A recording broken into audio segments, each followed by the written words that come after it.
Hello, ladies and gentlemen. Welcome to another episode of Blowin Smoke. Good day to you. AJ Gaynor with you. Podcast number 4.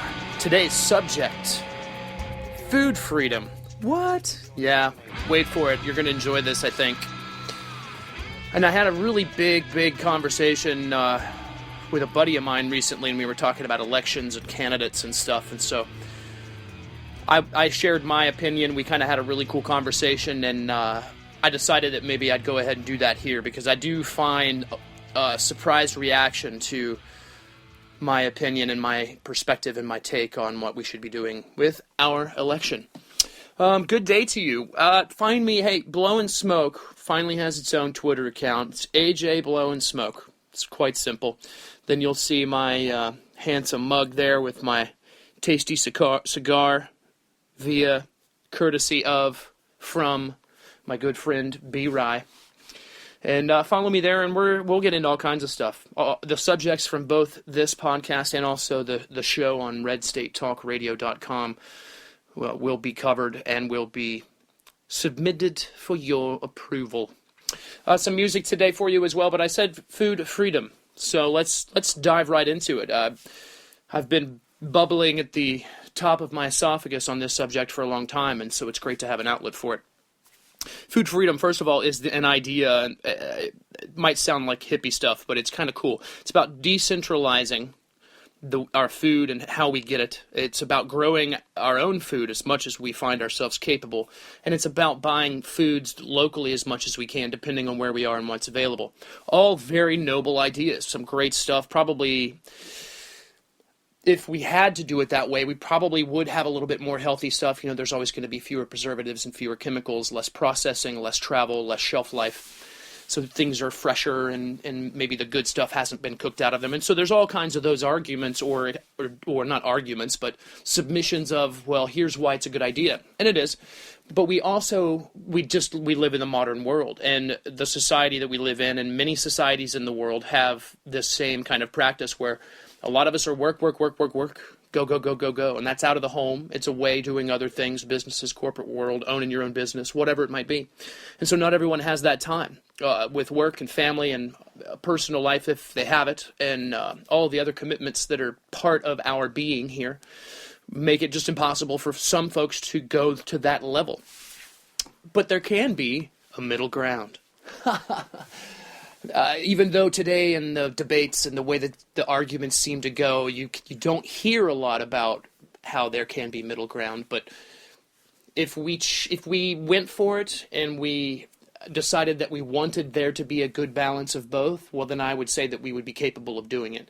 If it's about winning an argument, well, then maybe we're just going to keep arguing. But if if there's some stuff that we'd actually be willing to try that, I don't want to stop GMO farming. I know a lot of people want to.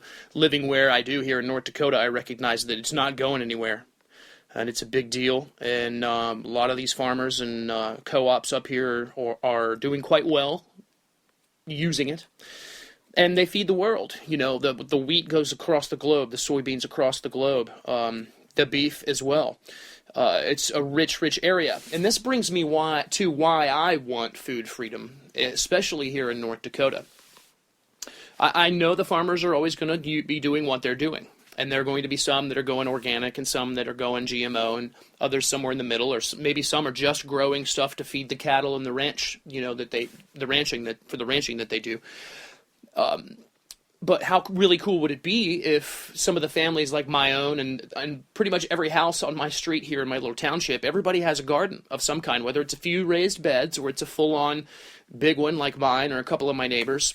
Just about everybody does a garden, and they grow some of the things that they like to eat the most during the harvest months and during the early winter months and midwinter months.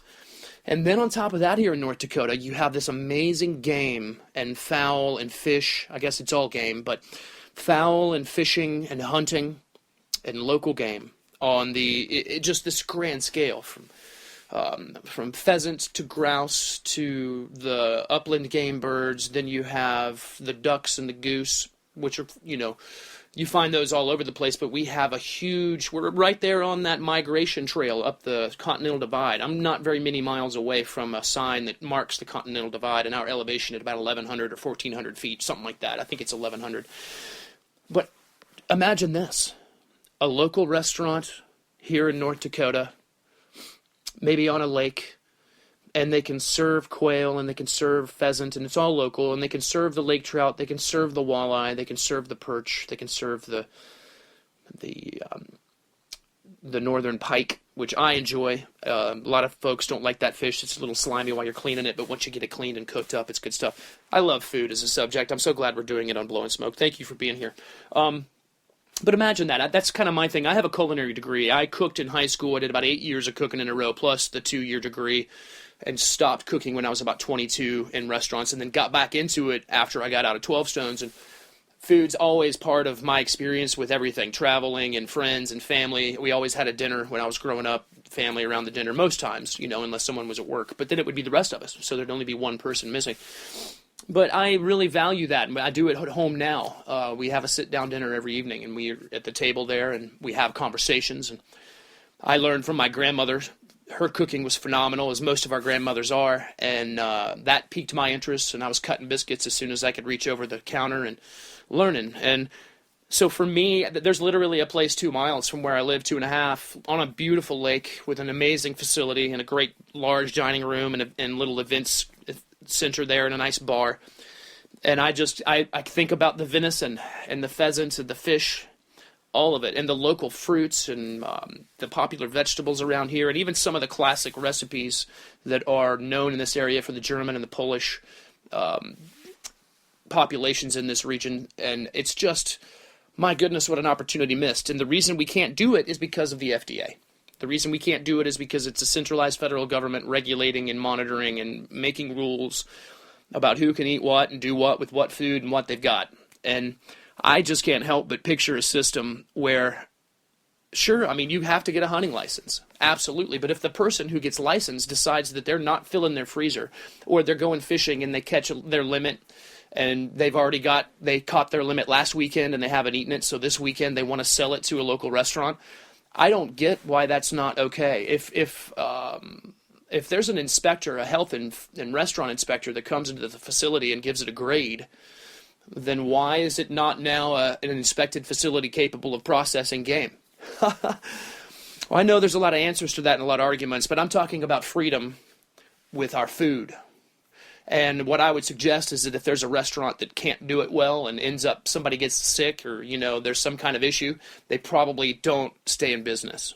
That's that free market self-correction. And someone says, well, Aaron, AJ, what about that person if they get sick? There's sometimes fatalities. Well, yes, there are. And that happens. That's every day. That's life. That's living. That's the whole point.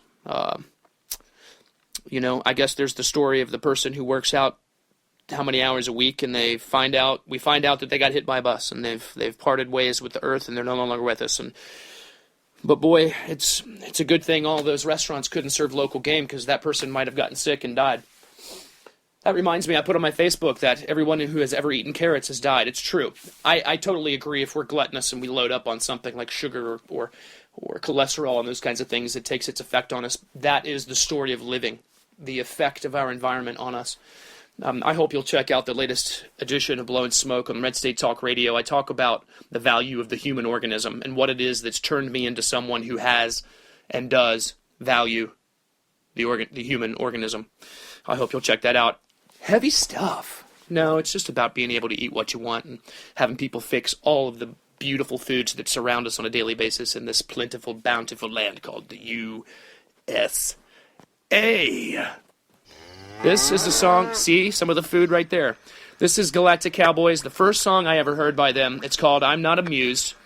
It's from their self-titled album. Check this out and see if it grabs you the same way it did me.